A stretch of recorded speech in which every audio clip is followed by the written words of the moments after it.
Yeah, so So let's let's start. start. Are we ready? Yeah, we're ready. Okay. So I have for you the most asked question about serial killers on Google. Okay? Okay. Okay.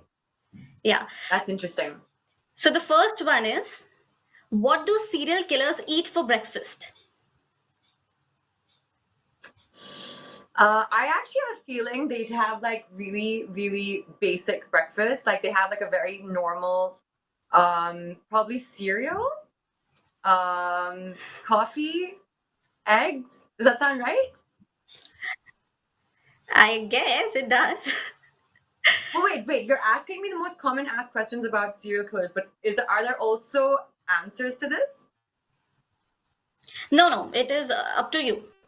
It's Okay, absolutely up done, to you. It done, is done, what done. people generally search in Google. Okay, done, done. Okay, yeah. So I actually feel like like serial killers are the most unassuming people when it comes to like what they're eating, what they're doing, how they're dressing, how they're talking. They actually come across as extremely like just normal. So for me, their breakfast is as normal as it can get. It'll probably be like like cereal, eggs, coffee. Okay, so second one is, what do serial killers dream about?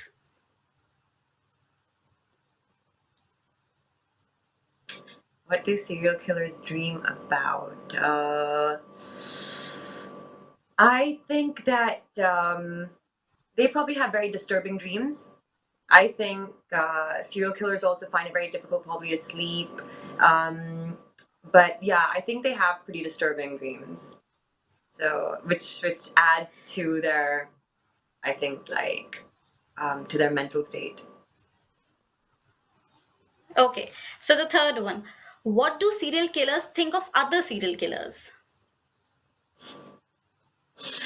What do serial killers think of other serial killers? I'm pretty sure they're quite intrigued and curious about them because like they would probably like to know what their methods are, what they've been, like how they've been doing it, what their psychology is. I'm pretty sure that they would be quite intrigued by other serial killers and also probably how they go about their murders because I think with serial killers it's always about um, that strange, way that they go about their murders. And I think that it's probably about, like they would probably want to know how other serial killers are, expressing themselves through their murders. Okay, so next one, what we don't talk about when we talk about serial killers?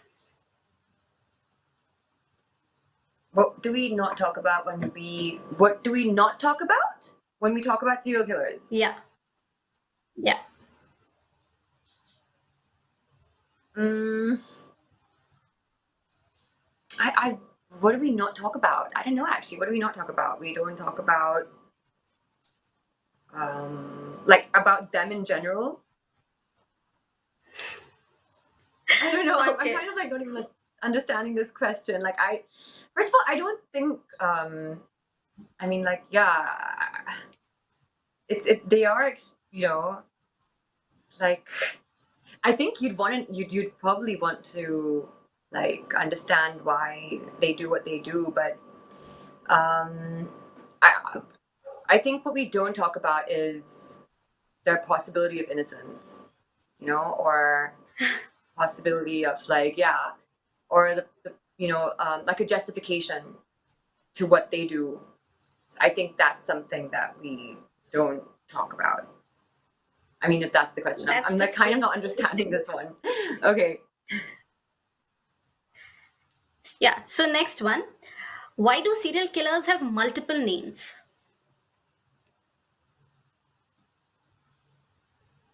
So that they don't get caught, right?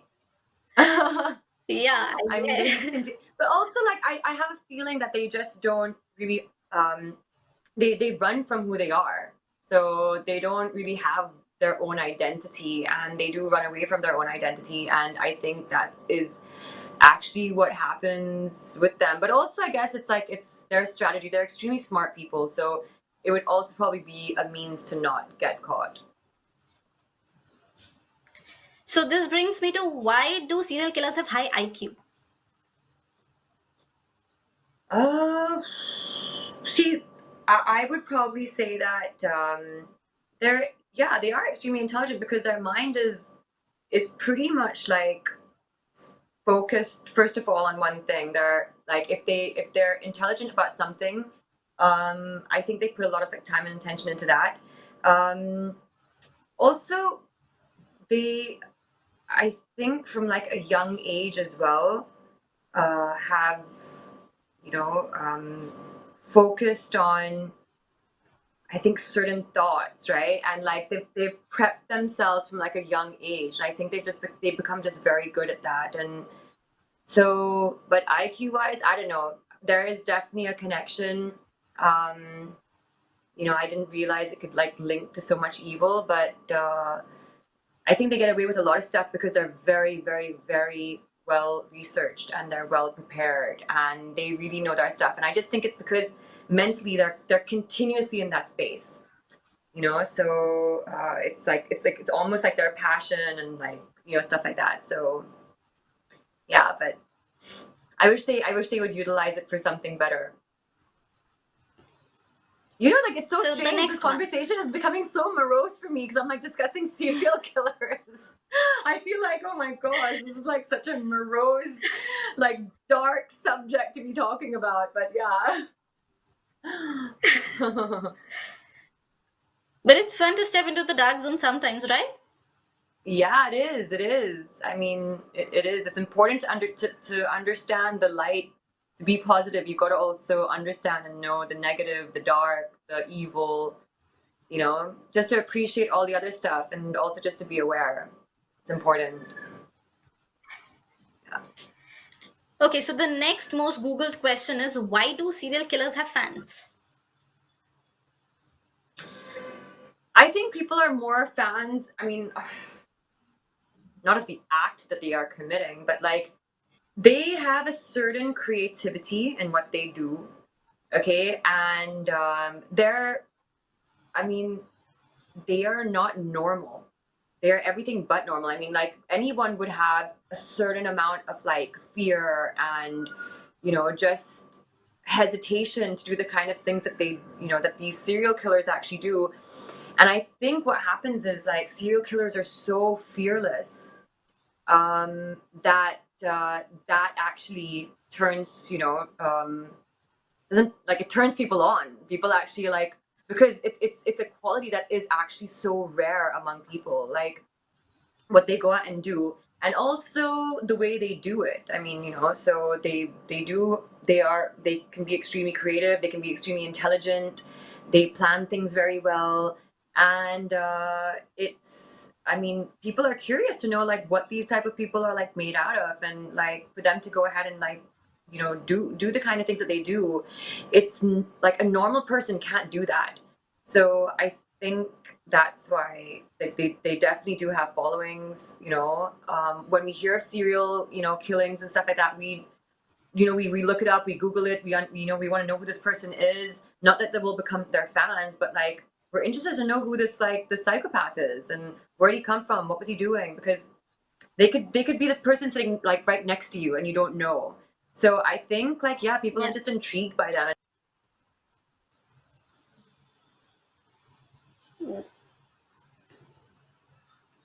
Hello? Hello, can you hear me? Yeah, yeah, I can hear you. Yeah, yeah, I can. Okay. All right. I think I froze a little bit. Sorry, there was like a power cut. So I might have No, it's frozen a okay, it's little okay. bit. Okay, all right, cool. Yeah. So good. Which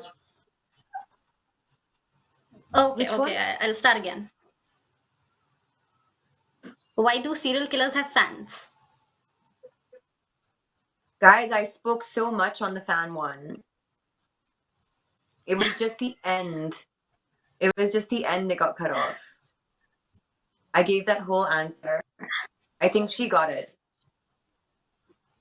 Hmm? Yeah. Okay, we can have the next one then. Yeah. I think move on. Yeah. So, why are most serial killers born in November? Oh, so this is an interesting one. So, so if you count back, it's very stupid logic, but like, yeah. So they're born in November means they're conceived in February, which is the month of love. And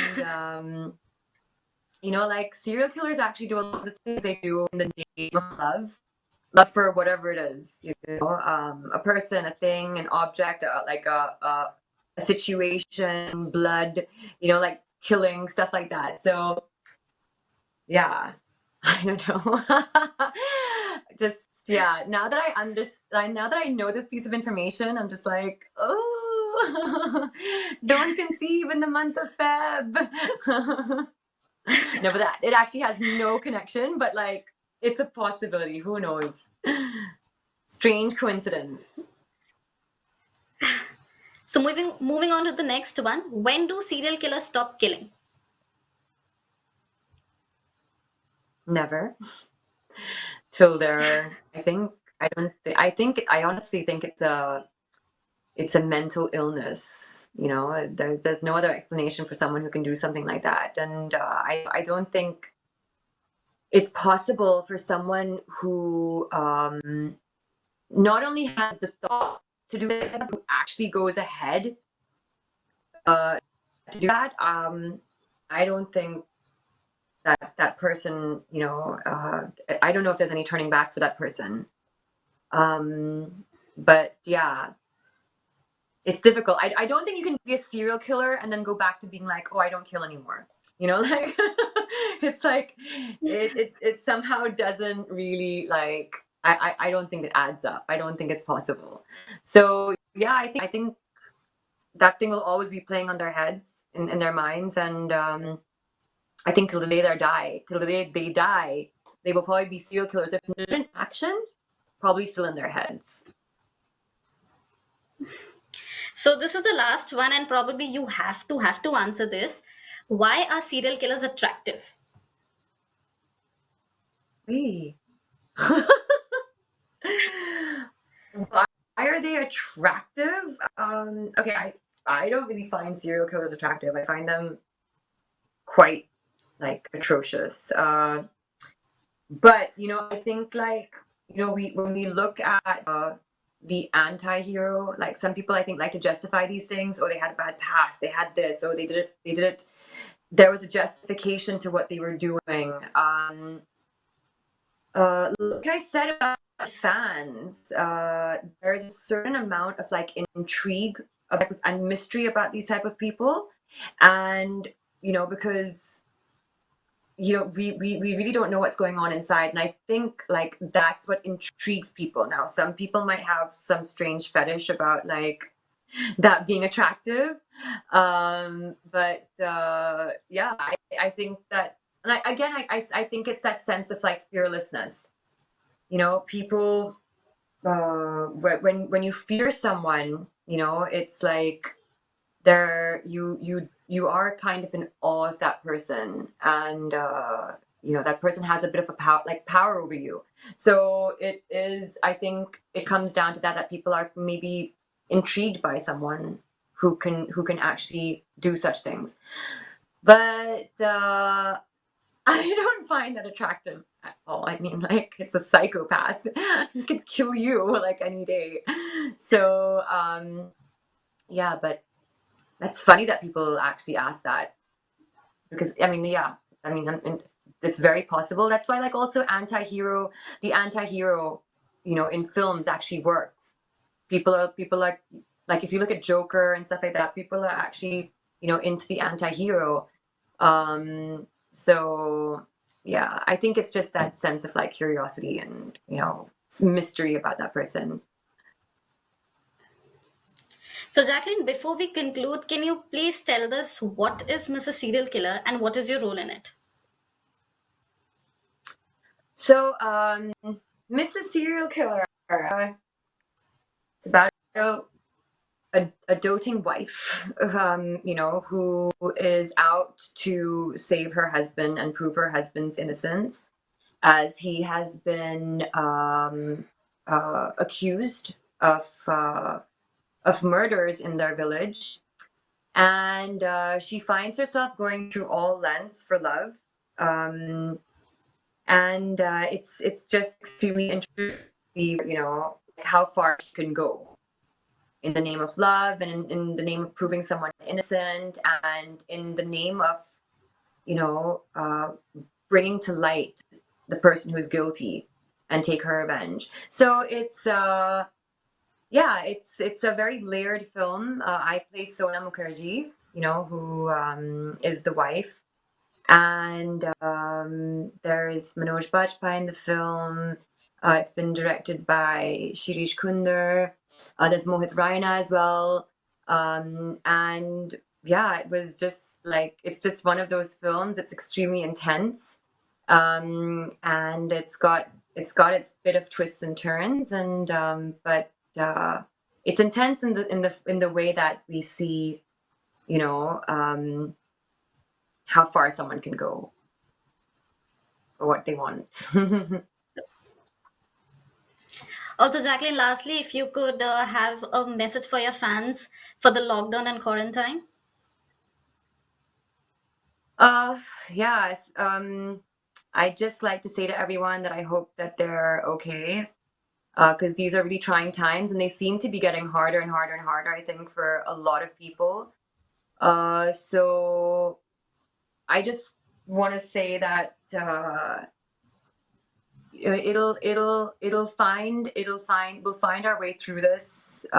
These times will indefinitely pass, and to everyone to just like hang in there. There's nothing we can do about this. This is like something that has taken us all by surprise and by storm, and I really hope and wish and pray that everyone's doing okay. For those of you who are just struggling right now, just know that everyone is. They're going through their own little weird type of struggles in this quarantine and lockdown period, and just hope everyone can find the strength to get through this. Thank you so much, Jacqueline. It was lovely, lovely talking to you. Thank you. Lovely talking to you too. All right, take care. Bye bye. Bye bye. I'm not.